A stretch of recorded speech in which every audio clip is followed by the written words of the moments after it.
Hi, this is Moon to Moon, and I'm Britton LaRue. And in this episode, we are completing the series of 4 episodes on each of the elements and how to grow your personal practices as well as your external and outward practices in your magical life with each of the 4 elements. So we started with air, and I had a wonderful guest, my dear friend Natasha Levenger of Highest Light Healing. And then we discussed fire with the great astrologer and poet and inspirational speaker Heidi Rose Robbins. And then we talked about water with Zanetta Sykes, my friend, a sound ritual artist, a tarot reader, a teacher. And now I am very excited to close this series out with an episode on the element of earth. And my esteemed guest today is Luis Mojica of Holistic Life Navigation.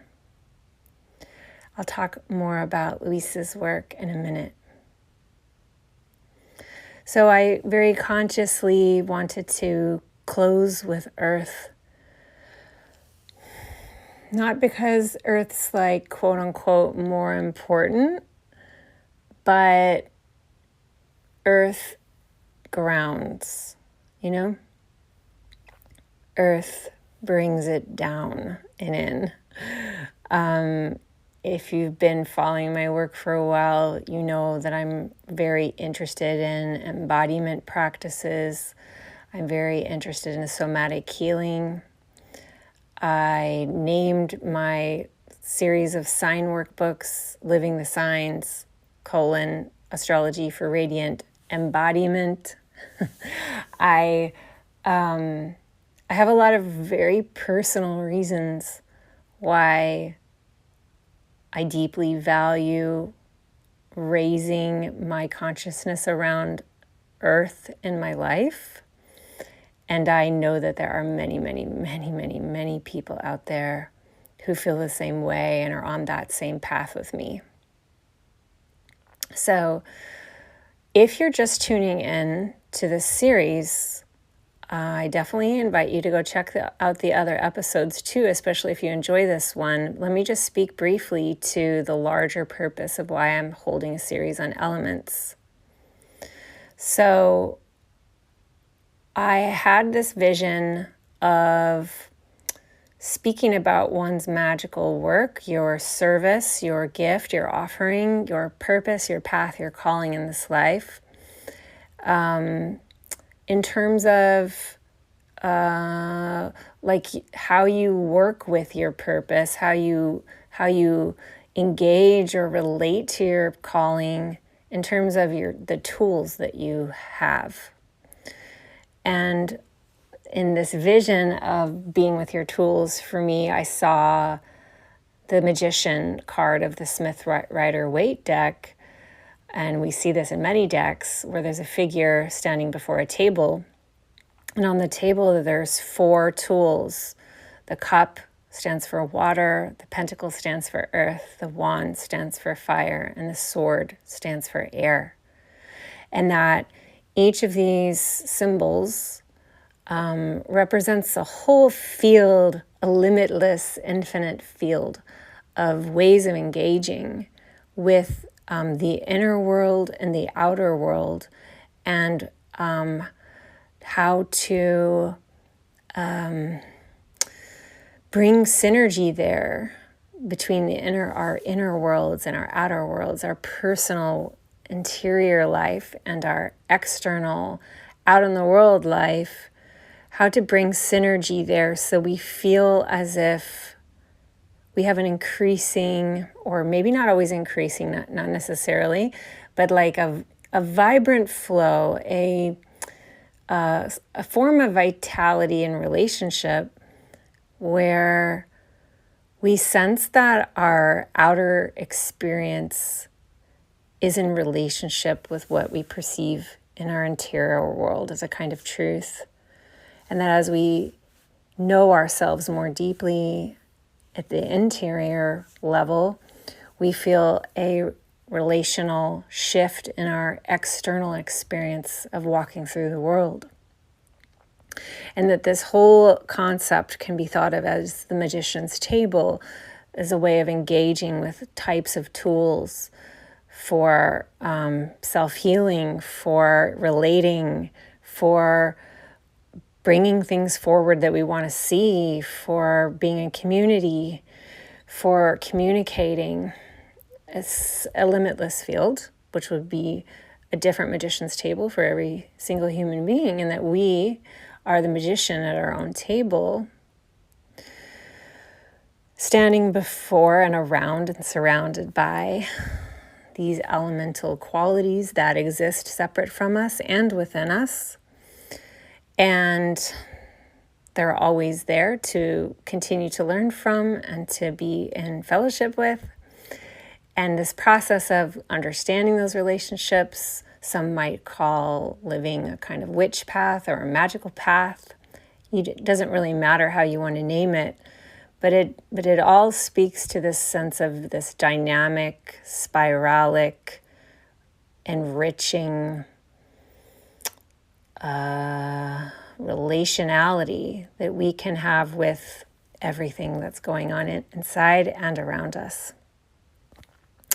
So, in order to keep exploring this, which goes along with the series of webinars I did in February, and now my upcoming 14-week course, The Magician's Table, a workshop circle for emerging readers, I wanted to create something through Moon to Moon to hold this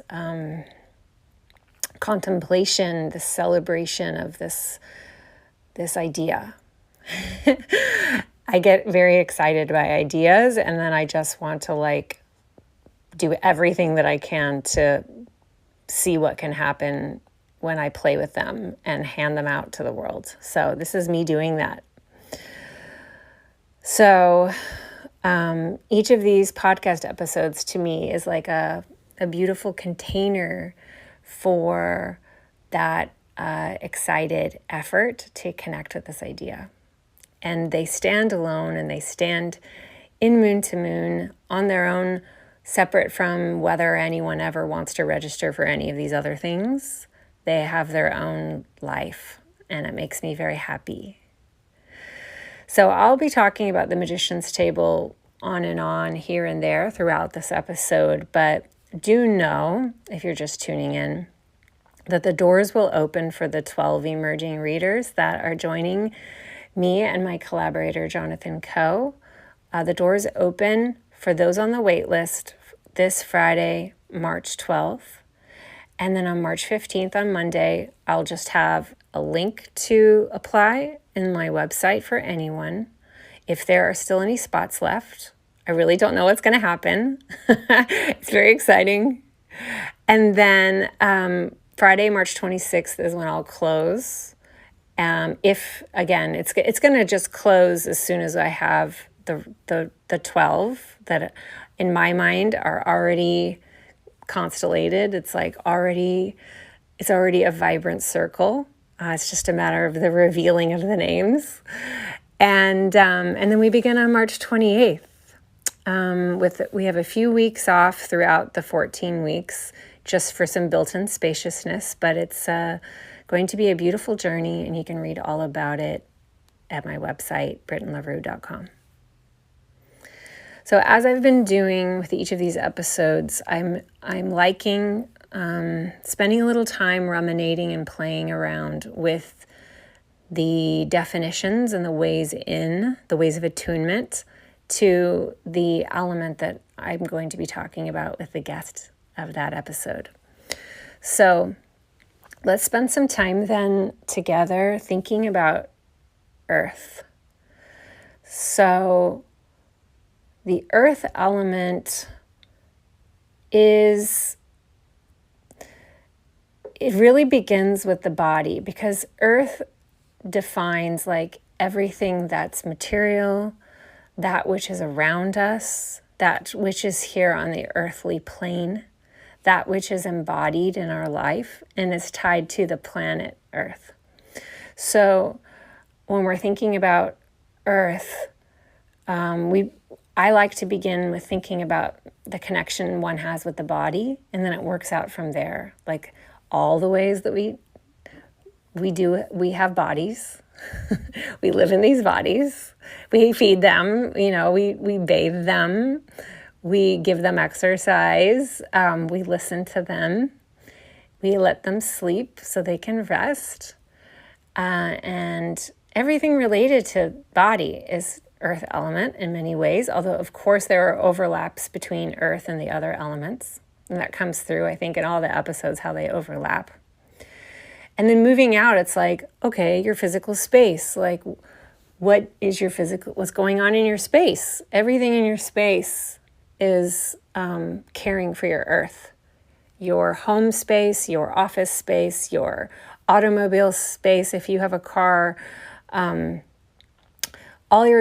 those enclosed, contained spaces that give you shelter, provide some kind of material security for you, are part of that.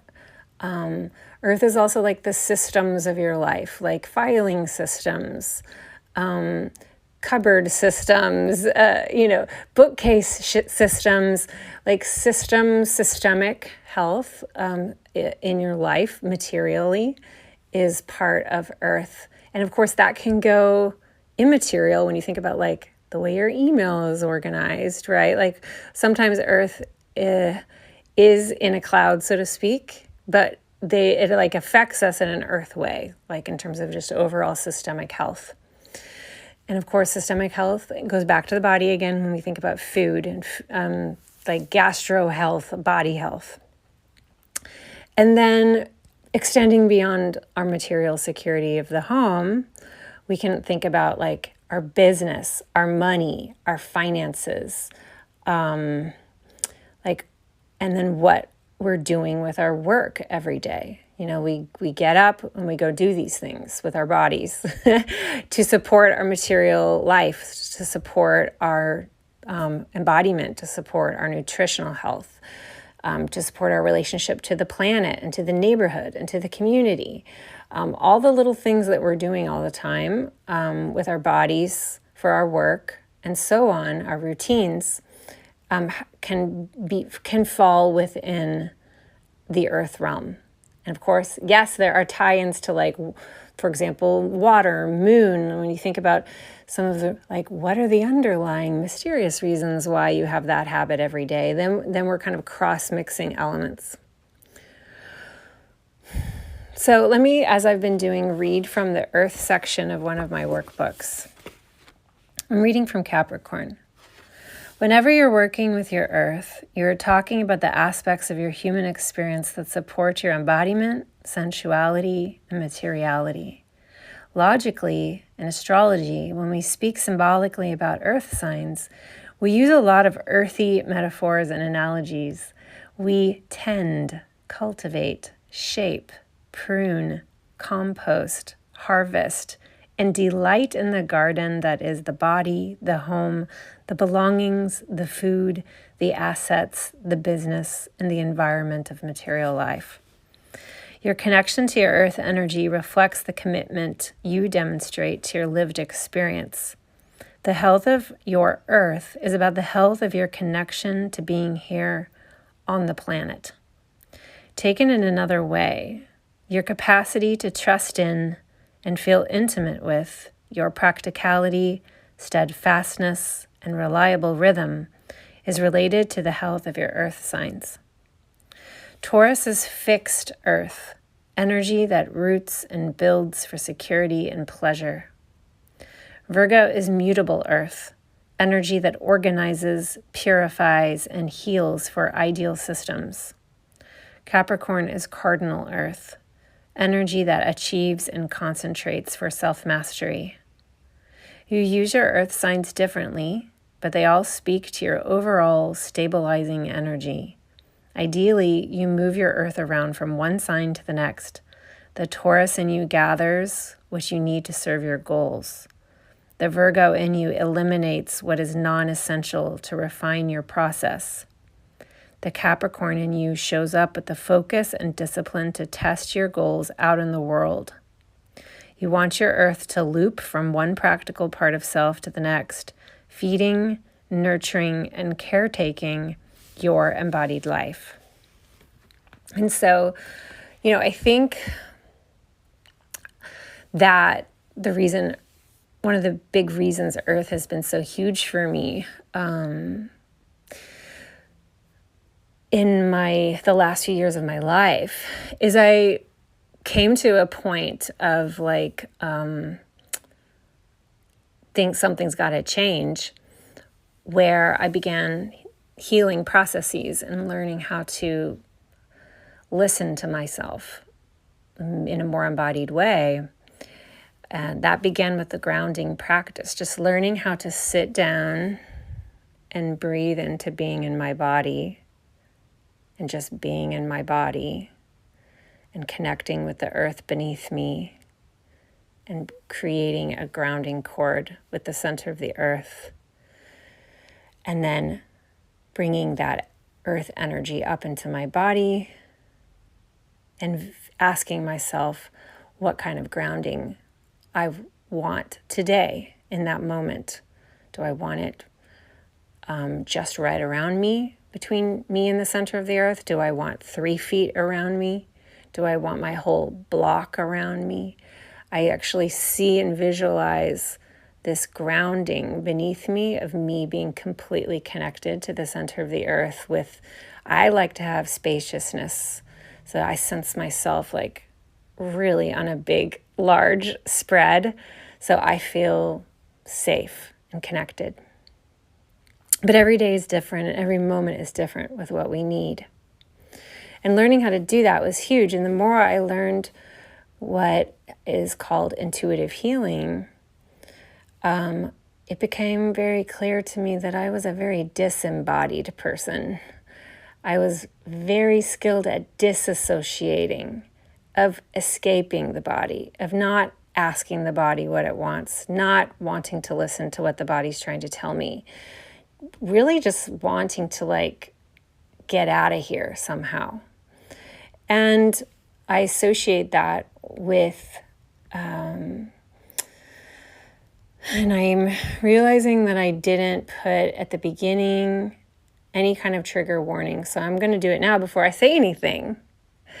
That in this episode, and if you read the show notes, you know that the person I'm speaking to is a trauma healer. We will be talking about aspects of trauma in this episode. So definitely self-regulate and listen to yourself right now. Is this something that I have the capacity to listen to right now or take into myself right now, and just and listen to what feels like your truth in this moment. We won't be discussing the particulars of what has created a lot of that, but it's good to know in yourself before you listen anymore. But for me, then moving forward, for me, what intuitive healing really helped me begin to reconnect with my body and to just develop the awareness of I'm moving into that habit where I disassociate right now, where I just don't want to be here. Looking at screens is a form of disassociation. Drinking is a form of disassociation. For me, binge eating used to be a form of disassociation. Just picking up the phone generally is a form of dissociation, because it's we just go into this other place and then we're not so much embodied anymore. I have decades of this, so for me it's a slow process of coming home, and it has been marvelous, wondrous, we might say. So I'm very personally proud and amazed and blown away by what I've been able to learn about earth element in myself and earth practices that have helped me heal the internal relationships I have with earth so that I can be more, I can show up to the world externally much more in integrity or in alignment with what's going on with me internally with my earth. So I want to do some definitions about trauma real quick because we don't really get into it when I'm talking to Luis, and this way you have it on the front end. So my two favorite books for learning about trauma are The Body Keeps the Score, Brain, Mind, and Body in the Healing of Trauma by Bessel van der Kolk. I read that first. It was quite a life changer to read it, as I'm sure many of you are like nodding your head, oh my gosh, yes. And the other one is Resma Menakem's My Grandmother's Hands, Racialized Trauma and the Path to Mending Our Hearts and Bodies. Both just cannot recommend more highly. So Menakem says, quote, "Trauma is not a flaw or a weakness. It is a highly effective tool of safety and survival. Trauma is also not an event. Trauma is the body's protective response to an event or a series of events that it perceives as potentially dangerous." So that's really helpful when you can understand that trauma is not an event. It's the body's protective response. So it's not a weakness. It's like we can step back from it and go, I understand why my body needed to have this response because it was just really overwhelmed by what was going on. We can store these stress responses even from our own lineage. And it doesn't have to be a huge event that can create a relationship in our body to trauma, like a storage. It can also be from many accumulated smaller events across time. And so one of the things that's really important to understand about trauma is to see that it's related to the past. It's not in the present. So when we have the relationship to trauma, we're always talking about the past and how the past is present in our bodies right now. So one of the most effective ways to work with trauma in the body is yoga and other embodiment and somatic healing practices that help you come back to present time. So represencing is one of the central ways to begin to release trauma so that you can release the hold of the past is what you're doing. You're reteaching the body that it's here now and it's safe here in the present moment. And in order to do that, we have to learn how to get really comfortable with being in deeper and deeper presence with the body in this moment, on this planet, right now. And I'm just repeating things that I say. I say those words to myself when I'm feeling far away. I'll just, in this body, on this earth, in this moment, right now. And rubbing like my hands on my legs and my belly, just kind of like, oh, here I am. Here I am. I'm not back there, you know? And so through those teachers, I learned a lot about somatic healing over the years. And then I also have been learning so much more, exponentially more with my guests that I'll be introducing in just a second.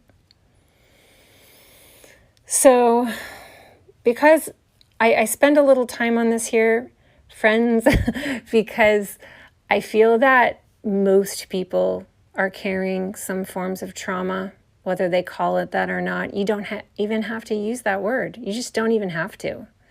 It's just charge. We're carrying charge. We're carrying triggers. We're carrying overwrought nervous systems, you know, that lead us to want to lead us into various trauma responses. And this isn't a class on trauma, so I'm not going to go much further in it.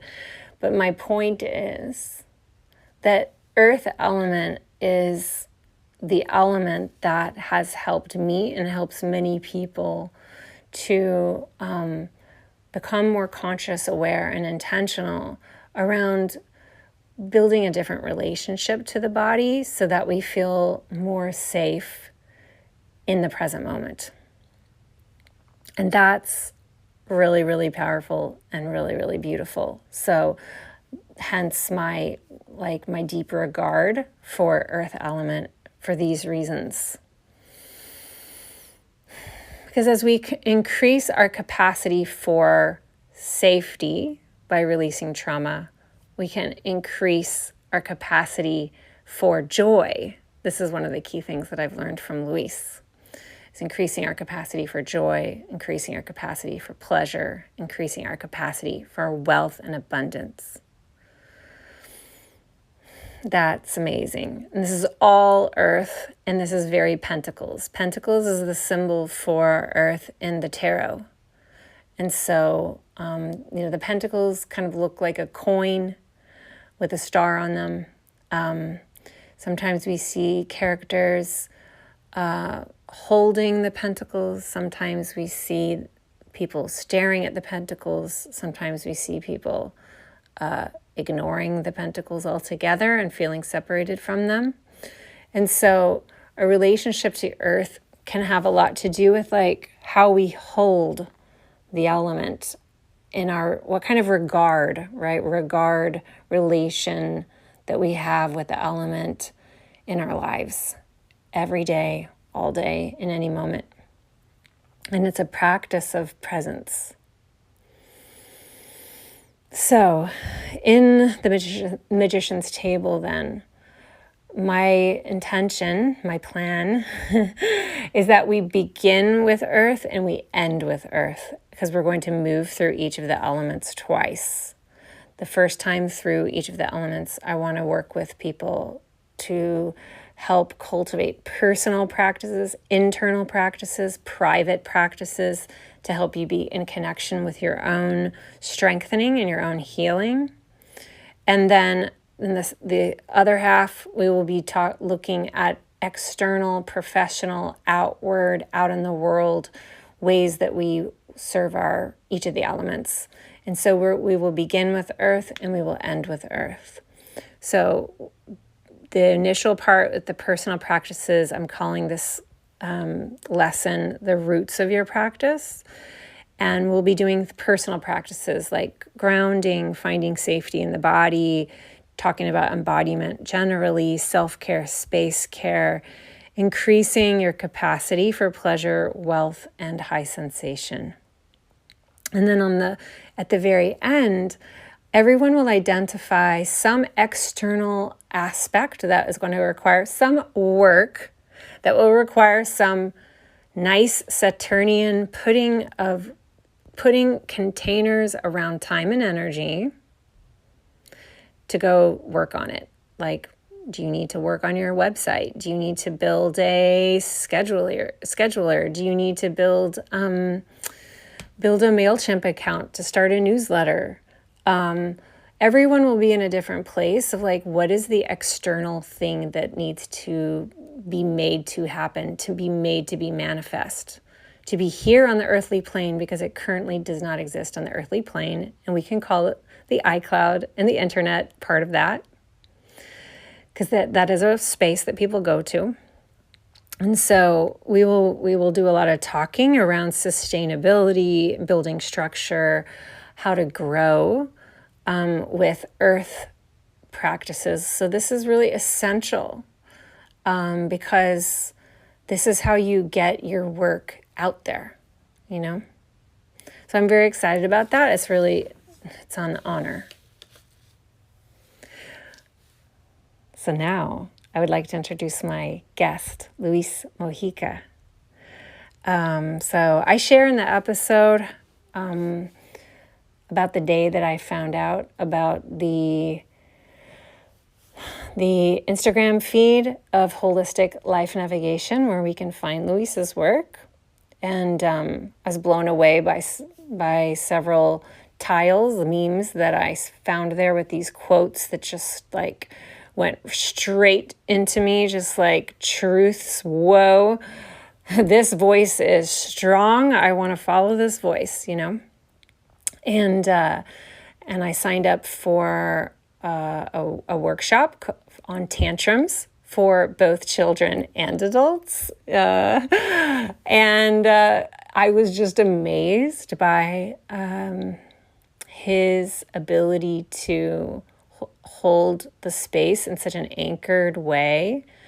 Really attentive listener, really calm and grounding as a person, and talking about, high voltage things, highly charged things, tantrums that adults have in front of their children, maybe even, and maybe like the relationships of tantrums in a family or in a household. And so those are very charged topics, and he was able to just keep it so down here where we could really be with it and not run away, And so after that, I went and began listening to Holistic Life Navigation podcast. Definitely start with number 1 to hear Luis's story.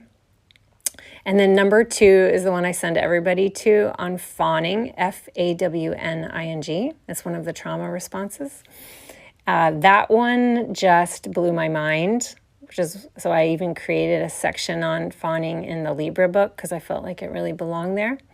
Interestingly enough, Luis has Mercury in Libra. And then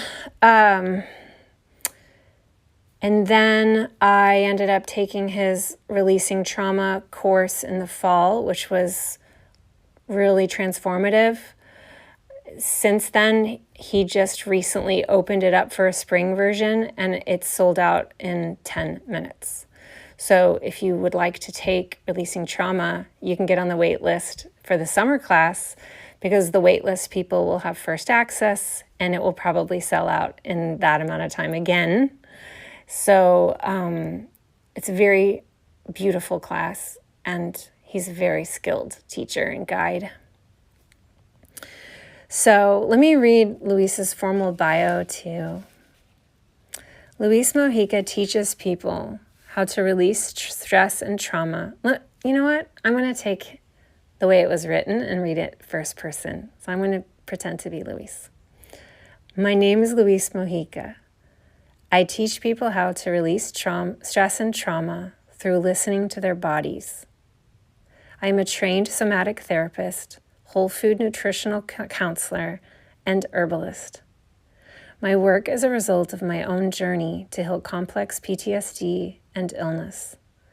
We can connect to our bodies through listening, to the earth through eating and feeling, and to ourselves through mindful awareness. From this place, we can heal anything. So, Luis is a Virgo. This is me again, Brent LaRue. Luis is a Virgo sun. So, like the others that I've interviewed in this series, his sun is in the element that we're discussing, because Virgo is one of the 3 earth signs, as I was discussing earlier. We talk a lot about his chart in this episode, so I'm excited to share a lot of that conversation with you. In the course of our conversation, I was unexpectedly in a moment to recall details about the Chiron myth, and I'm super stumbly, totally blanked, like, wait, how did that go? But, it's endearing. I'm a human being. So I feel very excited that I got to talk to Luis about Chiron, because I've always felt that there's a very Chironic quality to his spirit and work. And I'll include a couple of links in the show notes for you to learn more about Chiron if that is something that calls to you. Chiron's really important to me. It's one of my favorite lessons in my astrology class. And it's an important archetype in my life. I'm just, I'm not someone who's very good at like remembering little factual details about things, and so that can sometimes come through. You know, my Mercury is very talented in some ways and like doesn't really care about other things in other ways. Okay, without further ado then, I'm so proud and honored to share my interview with Luis Mojica.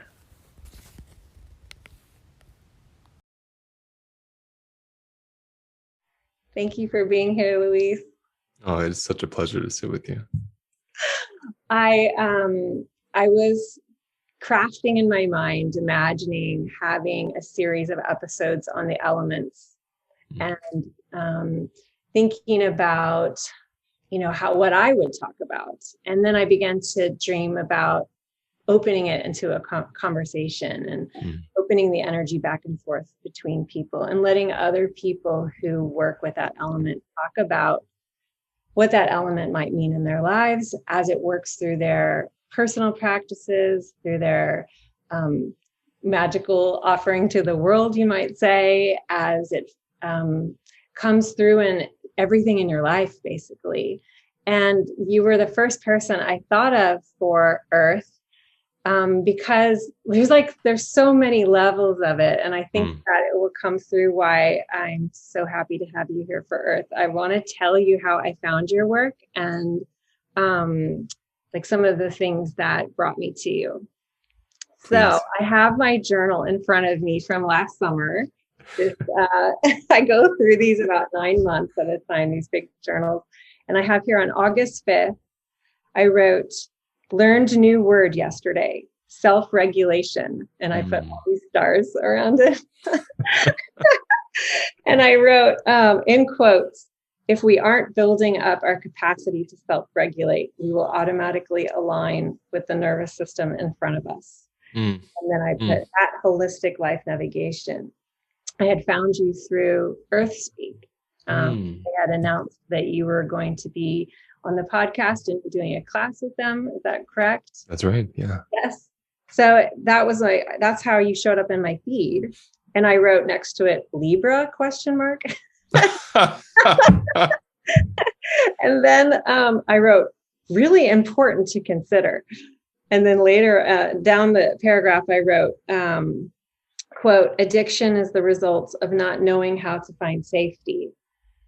And then also, you don't have to stay with someone just because you understand their trauma. These are quotes from your feed that I felt so awakened by straight away. And then I signed up for a workshop you did on tantrums, both and children. And I was so impressed by how grounded you are as a leader in the Zoom space, like how rhythmic and regulated your just whole aura feels, and just even through your voice, it's very calming just to be in a space that you hold. And so even just in your whole like vibe, really, I felt myself grounded and relaxed enough to even receive what you were teaching, right? Oh, it's so beautiful to hear. So I wanted you to come here and talk to us and maybe share with us some of the ways in which you conceive of Earth, or even you can even share, do you think about your life in terms of the elements and in the things that you do? And if you do think about Earth, like what pops up as ways that are important to you to be connected to Earth in your personal practices and in the work you do in the world, which is many things. So feel free to just kind of riff on that and we'll see where it takes us. Well, first, I feel so full, just hearing what you said. And it's so magical, this virtual realm. It's something that's new for me because for a long time, I didn't even have a cell phone. So I was very much removed, not out of any kind of animosity, just I didn't understand it. It was like a world that I just didn't know how to speak its language in. And so what I'm loving about this, since the pandemic, I've really obviously, like most of us have had no choice but to give in or isolate completely. And Earth Speak was one of those first moments for me of like really publicly speaking about what I've been doing for years and years and years. And so it was like a coming out, if you will. And I say that because when I'm it's like I'm also a musician, and when you're performing on stage, there's this instant feedback. You see people's faces, you get the applause, there's like this energy exchange. And when you're doing a radio show, there's no audience and it's like eerie. There's this silence after you perform. And you kind of sit there and, and the host talks about something, like an ad that has nothing to do with you. And so I love to hear who the humans are on the other side. And so the fact that you've been on the other side and I got to meet you at the end of the last year, that's just so magical to me. I mean, it blows my mind literally every time. So just hearing that is very filling. So thank you. You're welcome. Thank you. When it comes to Earth, oh my goodness, I think of Earth all the time. When you reached out to me about speaking about the element Earth, I just thought she really knows what she's talking about because she knows who to ask because I'm not an authority, but it's something I think about constantly. I am endlessly enamored by the body just being extension of Earth. It endlessly inspires me, and I would even say motivates me to teach. And it's why I even got into any kind of teaching role, is to help people feel that they carry the earth in them all the time. Mm. And so when for those listening, anyone that does any kind of calling in rituals of those four elements and the middle spirit, and you're saying earth, air, fire, water, spirit, above, below, to me, I've always seen that this is a beautiful ritual, and I do it a lot with people. But what I think so interesting about it is I see it as a reminder for us to notice those parts of our own bodies, because the elements, they're not really needing us. They do really well without us. And there's this beautiful relation with them too, right? Like when we're in relation with them, we steward the land in a really lovely way. And when we're not in relation to them, we don't steward the land in a really lovely way. But when we're calling in these elements, it's like, well, I don't have to call in air. It's always been there, but I'm calling in air, right? Like into my body.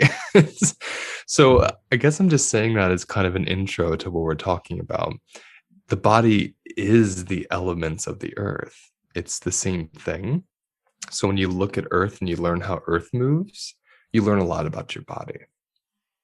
That's so beautiful. Do you have like a familiar or a symbol of Earth Mm. that you personally call upon when you want to be in like enlivening or animating your connection to Earth in yourself? Oh yeah, the pine cone. I'm I actually love that. right here. You can Oh, see. fantastic. Right at your heart. You're right on my heart. No one can see, but I'm wearing this gorgeous baby pine cone that was split in half and then cast in resin. So it's clear and you can see the spiny back is there too, which I just Yeah. love. Um, when I was 20, I was in a Salvation Army store, and in the back for 10 cents was this giant pine cone ornament, from maybe the 30s or 40s. It was like rusted and metal. It was this big sculpture of a pine cone with a bell. And I put twine around it and I wrapped it around my neck. and and I thought of like Salvador Dali walking down Broadway, like with a bell around his neck. I wasn't trying to get attention, but it just called me. And from that day onward, I really resonated with pine. The pine tree, the pine cone, pine oil, pine cone pollen, resin, pinyon. I mean, there's so many, pineapples. There's so many different ways we see pine in the world. Pineapple's not really a pine tree, but anything with that, especially the pine cone from our pines we have here in North America, the Northeast where I'm from. it's definitely what I call upon quite often. I can feel the mountain in it. Mm. So when I'm working with any kind of visualization, or I'm actually wanting to go into the forest and sit with a being, it's almost always pine. I love it. Thank you for sharing that. It feels very intimate and very It sweet. is. I've never shared that before. That's actually what made me think I would spend the rest of my life with my current partner, because she I worked at a juice bar in Brooklyn, and she walked up to the juice bar and said, "Your pine cone's very inspiring." And everyone else was like, "What's around your neck?" she and I thought, okay, anyone that first of all notices is a pine cone, says it's inspiring, and it's the first thing they say to me, I need to know about that person. We get each other. That's right. That is so nice. Thank you so much. So I'm going to be directing everyone in the intro section to go listen to your first episode and listen to all the episodes so that you don't have to feel like you need to repeat your entire story or anything. But I do wonder if you might illuminate how reconnecting with your body and like then learning about feeding your body differently Mm, and just just maybe like some of that story. A lot of my listeners know some of my stories about being disconnected from my body, and um, I think it would be lovely to hear how being back in your body or being connected with your body was part of what brought you into all the way here. Now you're teaching somatic healing, soma mm, being about the body, mm. and all that you teach about plants and nutrition. So it seems so all woven together. So I'm curious to hear more about the beginnings of that for you. It really is all woven. And when you say that back to me, that little inner child's like, I teach classes about being in the body. Really? It's so far out to me. Um, yeah, I mean, I think my greatest asset was my greatest source of trauma, and that was my body. Was my body. So the was the body I was born into, which was a very androgynous body. I had a hormonal condition that left me with an intersex experience. So I had these female hormones. They weren't even competing with the male hormones. They were just part of my chemistry. And so as I was developing hips and I was developing breasts, and my brain was very, very feminine, whatever we want to say about that word, even. But it was in opposition to the boys who were hitting puberty around the same time, put it that way. And I learned so much through my own experience about the threat of femininity with men, young men especially, because I was such a source of threat and such a reception for their anger and their confusion and their fear of befriending or being seen by another boy who was queer, intersex, somewhere in the middle, whatever I was to them. I don't even know. But that looked like, really vicious bullying and sexual assault and a lot of body trauma. And that went on for years and years and years until what you said, I completely disconnected, because to my 14-year-old mind, it was from like 10 to 15. And so for my 14, 15-year-old mind, I said, okay, my body's the problem. It's not getting better. The doctor said when I hit puberty, these breasts would just disappear. They didn't. So I thought, my body betrayed me, and everyone hates me because of it. So I'm going to just hide this body from myself and from everyone who knows me. And I literally just developed a horrible fashion style and and a personality style of averting everybody away from my chest and my hips so I could pass as just a normal guy, right? And so through those many years, it was a good 10 years of doing that, hiding my body and dissociating from my body.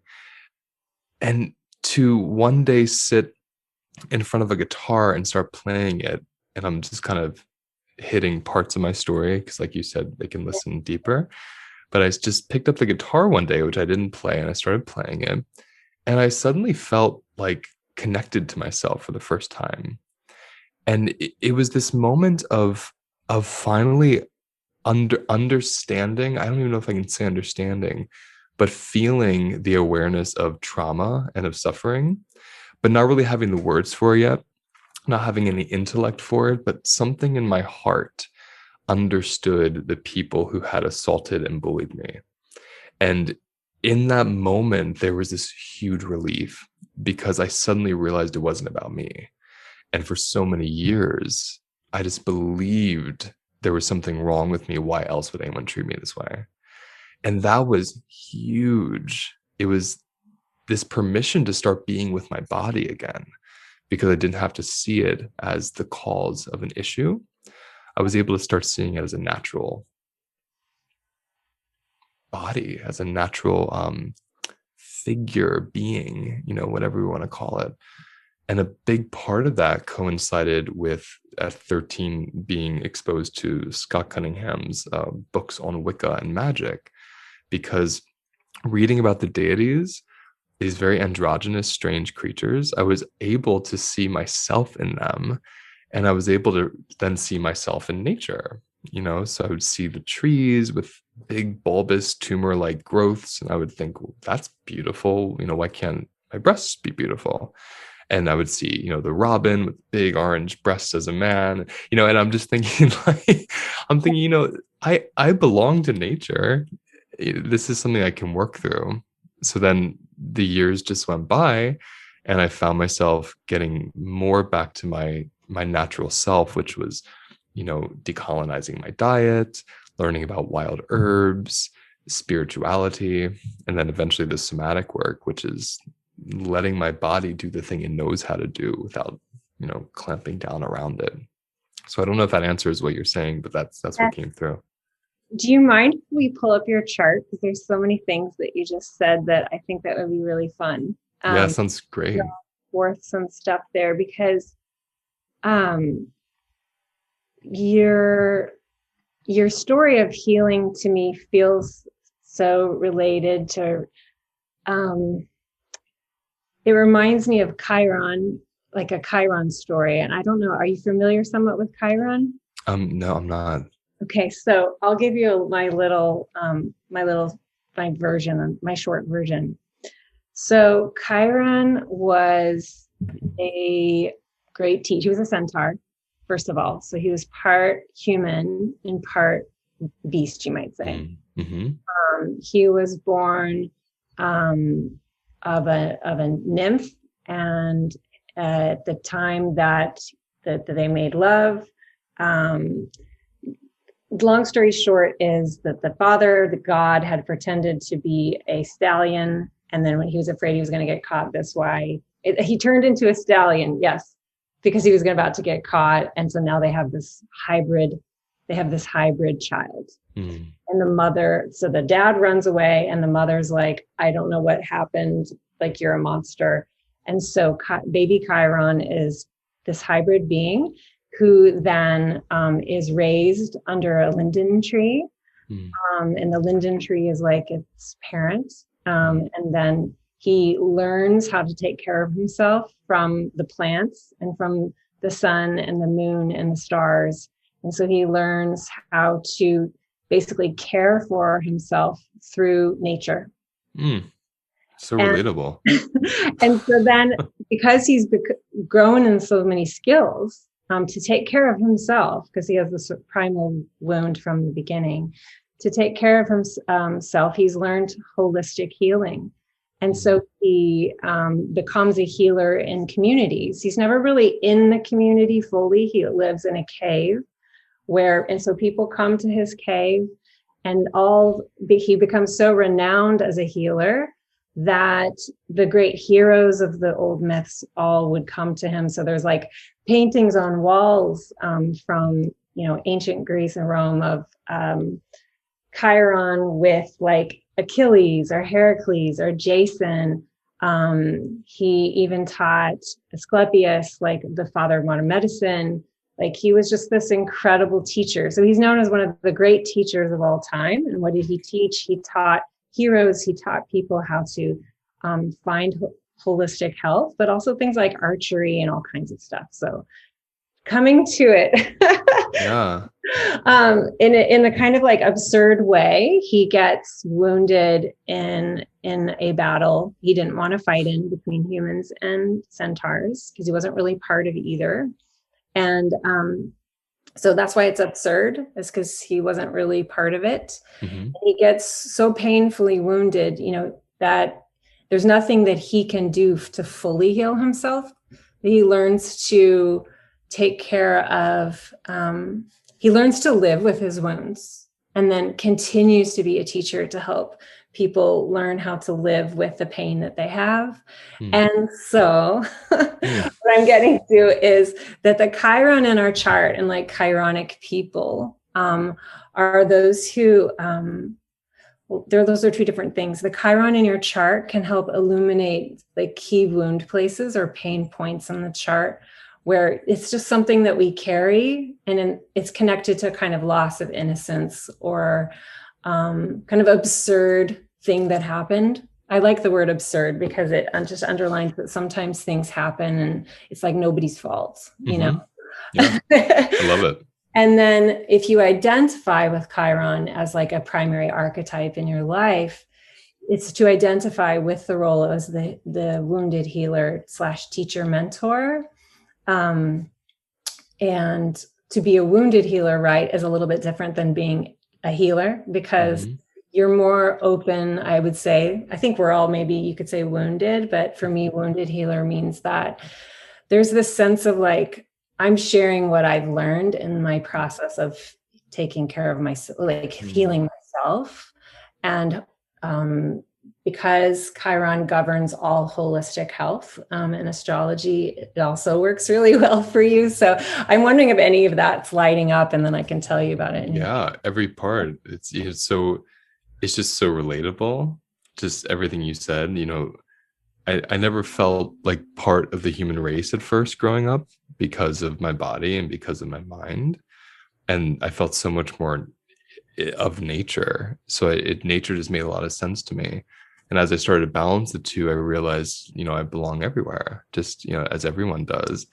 But I think when you talk about the wounded healer, I think being initiated into such depths of suffering for so long, and then being able to emerge from that suffering with a really big heart versus, being really shut down or hateful, that's the magic of my experience. I don't even credit myself that. That's just, talk about it. That's absurd, right?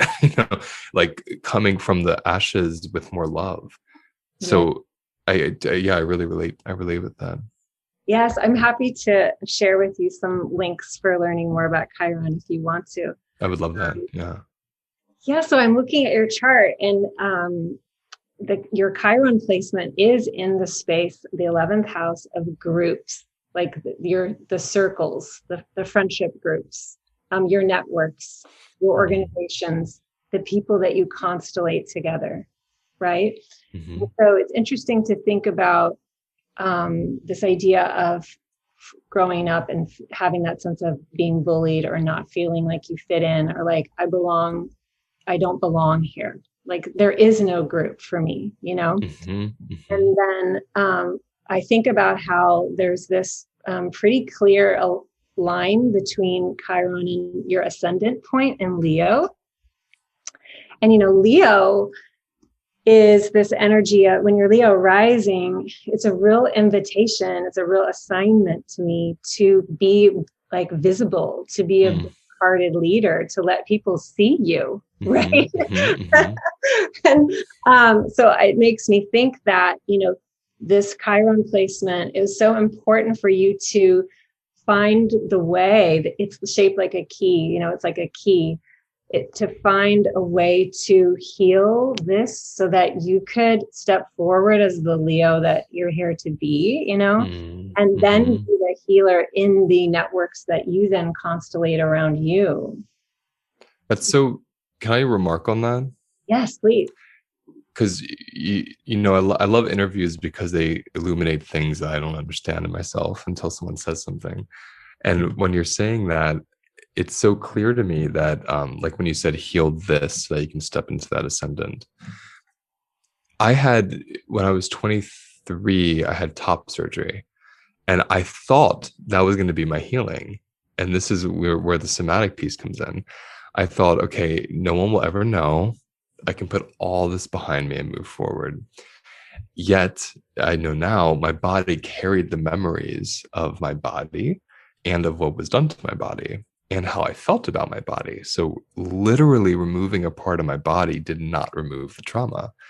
So when I learned the somatic work and I was able to actually build the capacity to sit in my own body and feel it, I knew something inside told me you have to tell your story in public now. You have to tell people you had breasts. You have to tell people there are hips under the shirt. If you can do that, you've moved through. And so when you say that, I believe, because then that's when I started getting more public after I did that. Wow. I love that. Do you want me to like connect this even more? Please. This is fascinating.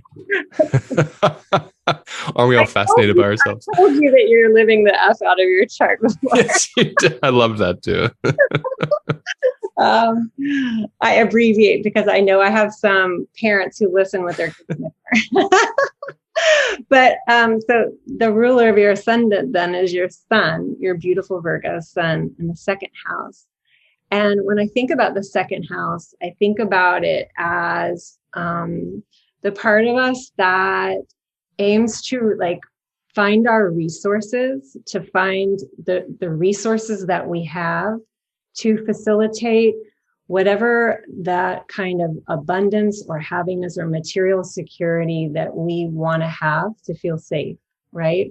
And for you, it's Virgo light there. It's like Virgo that's shining there. And Virgo is very interested in healing. Virgo is very interested in service. Virgo is very interested in like clean, clear systems of wholeness, like creating a system where everything is like unobstructed. Mm-hmm. So that everything is kind of coming through in a clear way. And I do think of Virgo as like really about coming into your wholeness. And that means studying the system health, right? And so it's like you found ways to identify the resources for yourself to find a sense of safety in the world. And it had to come through this like holistic healing way, That's so beautiful. I like when you say the system in yourself to find safety in the world, because that's really the piece, right? It was that understanding of my body is a safe place, which I didn't quite get to until I did the somatic work, which is all earth element, really, when we talk about it. To actually feel the experience, not the experience that the world is safe, but the experience that my body is safe. And no matter what happens to it, I'm whole. That's where the confidence started to come from. That is so great. I'm so glad you found it so you can help us. Yeah, me too. Me too. And shine that light. When I noticed that you have your moon in Cancer in the 12th house, and that is a very intuitive placement. You may be aware that the moon rules Cancer. So it's in like its happy domicile. We say like it's, that's a very receptive, very porous, can we say psychic placement. And to be in the 12th house too, for me, would suggest that probably at a very young age, you probably wouldn't have known how to articulate it, but you may have noticed that you were picking up on other people's moods, all kinds of stimulation from the environment, and feeling everything, like feeling everything, that even feeling maybe someone hurting like way far away from you, in a kind of collective unconscious way almost. Absolutely. And so I feel like it's also worth sharing or thinking about for us and for listeners, how you've been able to, like, have you recognized that in yourself, and how does earth help you to like bring yourself back from all those places that you may feel stimulated by everything, Mm. basically, so that you can like bring that Cancer moon out to how you nurture like your students, your clients, yourself. It's a really great way to put it, because when you don't have earth, which is, as we're talking about it here, your body, when you don't have your body, you don't have your boundary. So we think boundaries are, statements like, no, I won't go to this show with you, or leave my house. And like, yeah, I agree. That's the expression of a boundary. But where does the expression come from? The body. So the body is what tells you when something is too much. The body is what tells you when something's pleasurable. The body is what tells you when you're thirsty. So you can't really have a boundary or a clear path of communication if you don't have a body. And so when I didn't have my body and I just had this intuitive moon, which wrecked me growing up, like wrecked me. It was like, my supervisor calls it the porous nervous system, which I love. So it's like you just see the nervous system, and we think of the nervous system as this like root system. Visually it looks like roots through the body. But what makes it anything special? Well, electricity. Now that's very magical. Blood is also magical, but blood is this thing that you can hold. Whereas these electric currents are these like movements of light through the body. And that's the nervous system, right? So the transmission of nervous energy, or auric energy, or emotional energy, however we want to put it, that transmission doesn't have a boundary the same way other elements in your body do, right? So it's like your skin can, the hair can rise a quarter of an inch and you can feel outwards a little bit, but your nervous system can spread out for miles sometimes. And that's profound. And so if you have this porous nervous system without a body, you're just spread out all over the land, and you can't decipher what's mine and what's yours. And there's this I would say safety in the deciphering, just as much as there's a beauty in getting lost in other people, right? It's such a beautiful balance. So I love to, like, I look at my plants here in the office, or if I'm walking through the meadows or the mountains, I love suddenly becoming a tree. Like, I love that. I will never ever trade that in. But I love giving myself permission to become the tree, versus I just can't contain myself, and everywhere I go, I'm picking everything up and I'm getting overwhelmed. Does that make sense? Yes, yes, yes, yes. Oh, I feel that on so many levels. Mm. Yeah, I feel like working with that Cancer moon was probably just as essential as finding the body, right? It's like balancing that component so that you can become more and more like distilled or clear in Mm. what the body's messages are. Absolutely. And I feel like the Cancer moon was something I didn't even have to develop. For me, the Virgo, the body needed more development. Um, the Cancer moon was kind of just always there. And part of it, I think, was being born with such biological androgyny. I had more access to my emotions through puberty. In a way, a lot of the boys I was friends with, the more testosterone they were getting, the more like aggressive they would get naturally, not in a negative way, but just the way their brain would work would change from the hormones. And transgenders experience that. It's something that happens when you have large amounts of testosterone or estrogen. So I think because I had more estrogen, I was able to maintain that really receptive, intuitive place. I stayed more internal. And I think of the crab, I really was much more internal, more introverted. So that was, kind of came in with that. and having the physicality of my body be a boundary, and feeling the capacity to have a boundary, to say yes, to say no, to say, look at me, I'm here. That took a long time to really develop. Yes. Still developing Developing. it. Yeah. I have one more question for you.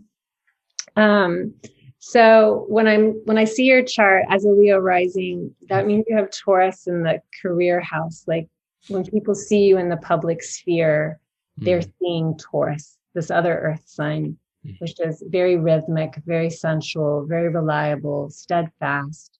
And notably right now, the planet Uranus is moving through Taurus of over 7 years.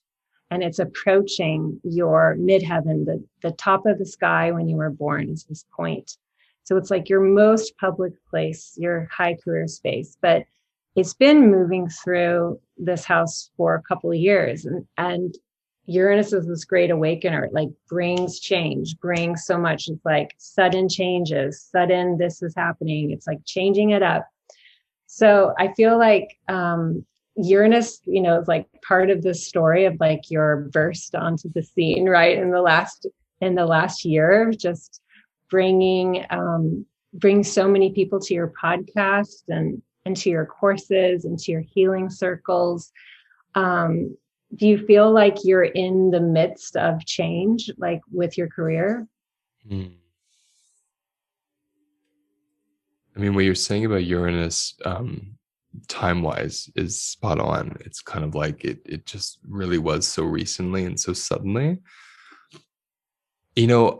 What's interesting is, yeah, the answer is yes.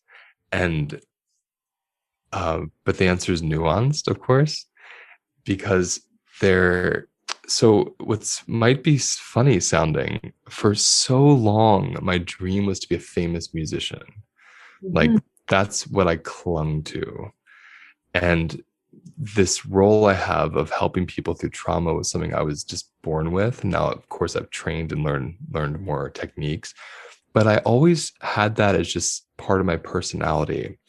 And early on, I thought, okay, I'll help people, but I want to get famous as a musician. Like that's what I really wanted to be a famous musician. And then in the last 2 years, I would say it really hit about a year and a half, 2 years ago. Something shifted in me, and I realized my music's for me. My music isn't for the world. It may become that way, but it's really what I use to learn about myself. It's very selfish, and I can't expect people to cling to it like I've been for so long. And something in that awareness allowed me to say, oh, this service I provide, this is for the world. The music is allowed to be for me. And it was like, bam. All my energy went to my service, and I stopped trying to force my music onto people. And it's been life-changing. Has it shifted your relationship to your music too? Then? Oh my goodness. Yeah. What was that? It's like the pressure's off. Yes, that's the big one. I feel my connection to my music is so pure and so intimate and so unconditional now, because there's no box to fit in or deadline or tour or prom. I just can do whatever I want. And it just feels so like a piece of my spirit came back. I love it. So that's significant. Nice. That's so nice. I expect more changes will come, and I'm excited to be watching you. Will you tell people where they can find you? I've been telling listeners and my readers and clients, like students, like most people are aware of how to find you, but just in case there's a listener who doesn't know yet. I feel like I'm blushing. I don't know if that people can connect with you and your work. Yeah. So my business name, if you want to call it a business, is called Holistic Life Navigation. And everything's under that. So Facebook, Instagram, my website, and my podcast are all Holistic Life Navigation. And so anyone can go to any of those and find out what I'm up to. Thank you so much. And I definitely recommend your releasing trauma class when it reopens this summer, because I learned so much from that. I'm so glad. Thank you just for being in my life. It's a gift. The people who take the courses or who I meet through these venues, it's a gift to me. It's like, wow, I didn't know I needed this person in my life. So I thank you. Well, we went so deep, and I think it was because of our trust in you as such a grounded teacher, mentor, wounded healer, navigating us through what we needed to learn in ourselves and how to cultivate safety in the body. It's incredible. Thank Mm. you. You're so welcome. Thank you for your time, and thank you for your stories. And I'm wishing you well. You too, my friend. Thank you.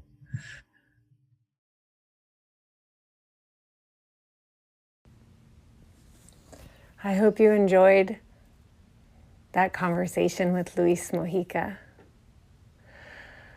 I love feeling into his laugh.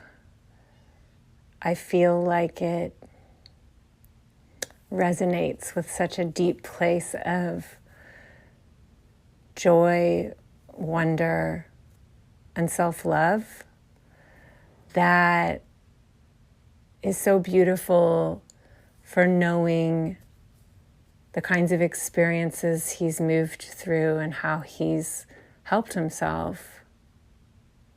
And I feel like that's, for me, really something that I'm very interested in, is a kind of shared experience of joy and wonder that also recognizes loss, grief, fear, pain, hardship, affliction as all part of the human experience, and coming together in ways that allow all of it to be there, where we can like deep belly laugh, even though all of the rest of it exists too. And that kind of paradox is totally okay, you know? I really appreciate Luis's voice and offerings, so please do check out his work. If his story, his teachings, his just energy vibrates for you, if you're not following holistic life navigation yet, if you aren't listening to Holistic Life Navigation podcast yet, I definitely recommend checking that out, and the links will be provided. So if you enjoyed this episode, if you are enjoying this podcast, please do rate and review. It's so helpful and such a gift, and it would just really be so fun to see that another one came in.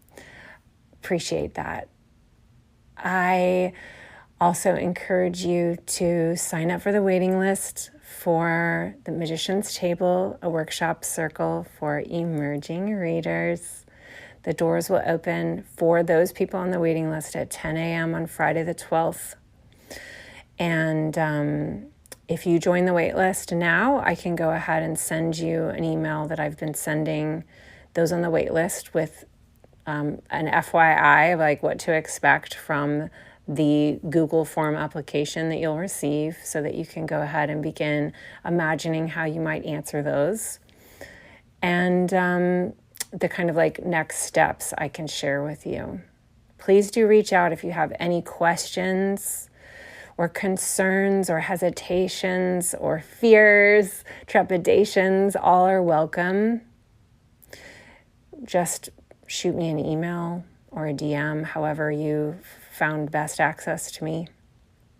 I'm also happy to set up a phone call if you just want to talk it through, because I know it's a big investment of your time and your energy and your funds. So I want you to feel really good about it, and I want you to have a chance to talk it out. So if you go to my website, the link will be provided. You can learn all about the circle, and you can sign up for the waitlist there. Thank you so much for your attention this episode. I hope you enjoyed it.